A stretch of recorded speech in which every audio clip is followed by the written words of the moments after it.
सब लोग कह दिया है, अध्यक्ष जी का है, सब कह दिया है कि आपका सीट फाइनल है, आप तैयारी कीजिए। अब बाबूजी के देहांत हो गया 2012 में। बाबूजी कभी परिवार को नहीं चाहे कि हमारे परिवार राजनीति में जाए। यहाँ मेरे घर सुशील मोदी जी आए, राधा मोहन सिंह जी आए, नित्यानंद जी आए, केंद्र से भी नेता शाहनवाज जी आए। बहुत बाबूजी को मनाया लो। बाबूजी कहे कि नहीं, मेरे घर से कोई नहीं लड़ेगा। तो नहीं, दिलमणि जी लड़ेंगे। बाबूजी बोले वो क्यों लड़ेगी चुनाव, नहीं। बाकी तो वो नहीं माना लो, हमको जबरदस्ती चुनाव लोग लड़ाया और चुनाव लड़े तो हम जीत के आए। भाजपा मेरा नस नस में है जी। भाजपा मेरा खानदानी है, मेरे बाबूजी जी का बनाया हुआ भाजपा पार्टी जी, बीजेपी कैलाशपति मिश्रा। किसी कारण बस हम जदयू में चले गए। नीतीश जी बहुत स्वागत किए उनका, कभी हम ऋण भूल नहीं सकते हैं। नमस्कार, लाइव बिहार देख रहे हैं आप, आपके साथ मैं स्नेहा गुप्ता। इस साल के अंत में बिहार विधानसभा चुनाव है, ऐसे में सारे पहलवान मैदान में उतर गए हैं। आज हमारे साथ खास बातचीत करने के लिए आपको बता दें कि दिलमणि जी हैं। अगर इनके बारे में हम आपको बताएं तो कैलाशपति मिश्र की पुत्रवधू हैं।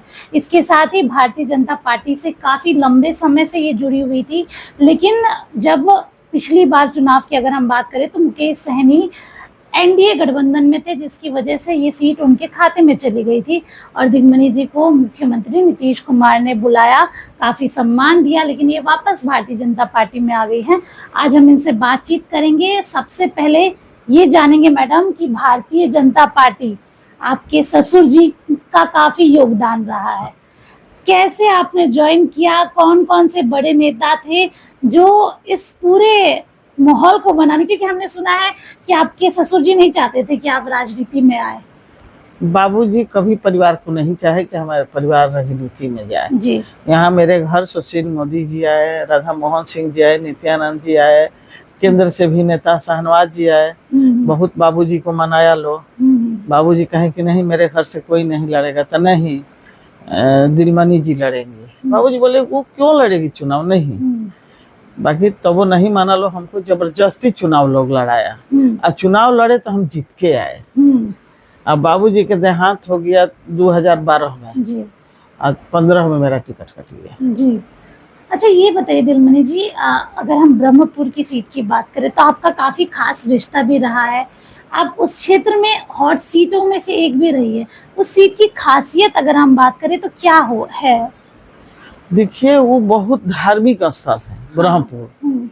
ब्रह्मपुर क्षेत्र इतना बढ़िया है, सब चाहता है कि हम ब्रह्मपुर से लड़े। बहुत कैंडिडेट है, आज भी कैंडिडेट है, लेकिन वहाँ के जनता हम ही को चाह रही। वो काफी लंबी रही है, आप भारतीय जनता पार्टी में थी और लंबे समय से आपके परिवार के लोग भी भारतीय जनता पार्टी में ही रहे हैं और बीच में आप जेडीयू में चली गई थी, अब फिर से आप बीजेपी में है।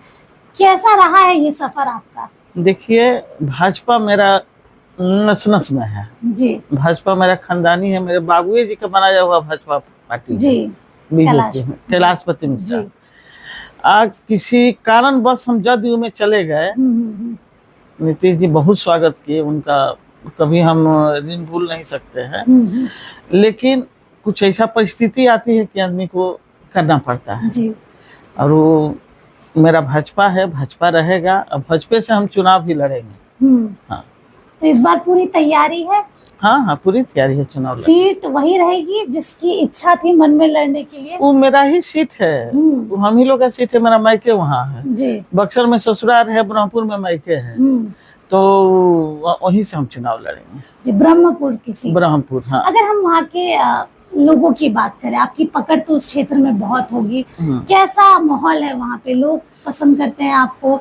आपने, क्योंकि आप वहाँ पे भी पहले भी काम किया है, आपने क्या क्या बचा है काम जो होना चाहिए ब्रह्मपुर में? देखिए, वहाँ हम बहुत काम किए हैं। बहुत गांव में वहाँ लाइन नहीं, बिजली नहीं था जी। हम लोग गांव बिजली दिए, बहुत काम किए। यही कारण है कि आज वहाँ के लोग हमको भूला नहीं। 10-15 साल हो जाएगा 25 में। अभी भी लोग कह रहा है कि कोई भी आएगा भाजपा से यहाँ से नहीं निकलेगा, दिलमणि जी ही आएगी। हमको दिलमणि जी अम्मा लोग कहते हैं वहाँ कि अम्मा ही आएगी तो यहाँ से सीट निकाल सकती है, नहीं तो कोई भी आएगा तो सीट नहीं निकालेगा। देखिए, हमसे पहले राजद नहीं था जी। 20 साल अजीत चौधरी।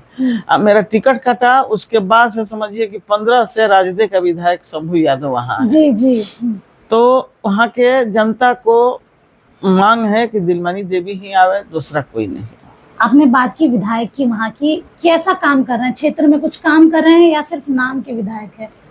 देखिए, काम कुछ नहीं किया है, वो खाली नाम के विधायक हैं। अब क्या कहिएगा, वो जनता कहती है।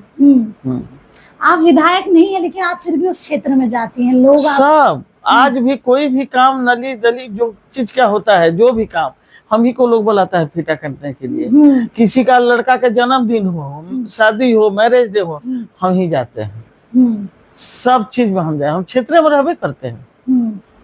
अगर पिछली बार ये सीट मुकेश सहनी को नहीं जाती तो निश्चित तौर पे आप यहाँ से जीत तो हासिल कर ही लेते। एकदम एकदम कंफर्म था कि हमारी सीट आ जाता, लेकिन चलिए। पिछली बार गठबंधन में मुकेश सहनी की वीआईपी भी थी, इस बार नहीं है, तो अब तो रास्ता साफ है। आपको कोई ग्रीन सिग्नल मिल गया है तैयारी के लिए, शीर्ष नेतृत्व ने कहा है? हाँ हाँ जी, सब लोग कह दिया है, अध्यक्ष जी का है, सब कह दिया है कि आपका सीट फाइनल है, आप तैयारी कीजिए। अभी उसी में लगे हुए जी। आपको लगता है कि वहाँ के जो स्थानीय विधायक है वो आपको टक्कर दे सकते हैं? क्योंकि यादवों की बात करें तो एकजुट वोट रहता है और हमेशा कहा जाता है कि यादव टूटते नहीं, और तेजस्वी यादव खुद ही कहते हैं ये बात। देखिए, टूटते नहीं है, लेकिन अपना काम पर, कर्तव्य पर भी भरोसा आदमी का रहता है। वहाँ जो शंभू यादव है चक्की का, वहाँ के भी आधा से बेसी यादव हमको चाह रहा है कि आप आइए, आप आइएगा, हम आपके साथ हैं।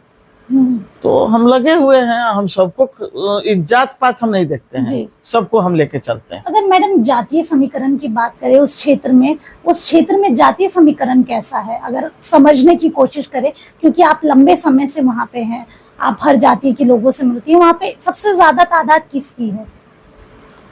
सब लगभग, देखिए, सबसे ज्यादा आधार बुनियार का है, बुनियार का है, उसके बाद यादव है, तब ब्राह्मण है, तब राजपूत।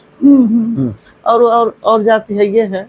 बिहार में तो ऐसे भी कहा जाता है कि जातीय आधारित राजनीति होती है, इस बात से आप एग्री करती हैं? पहले तो नहीं था, अब देखिए तो ये रहा है। चलिए, जनता से आप क्या कहना चाहेंगे? जनता से यही है कि सब हमारा सपोर्ट कर रहा है। जनता हम कहे न कहे, जनता मेरे साथ है। आपके तो नाम में भी दिल है, इसीलिए सबके दिल में बस भी रही है। हाँ, सब मेरे साथ है, सब मेरे साथ है। तो चलिए, देखिए, ब्रह्मपुर की सीट और खास मुकाबला रहेगा। पिछली बार ये सीट वीआईपी के खाते में गई थी क्योंकि मुकेश सहनी गठबंधन का हिस्सा थे, लेकिन इस बार ये रास्ता क्लियर है और मंजिल को छूने के लिए दिलमणि जी भी तैयार है। अब देखना होगा इस सीट पर मुकाबला कैसा रहेगा। आप बने रहिए हमारे साथ, तब तक के लिए बहुत बहुत शुक्रिया।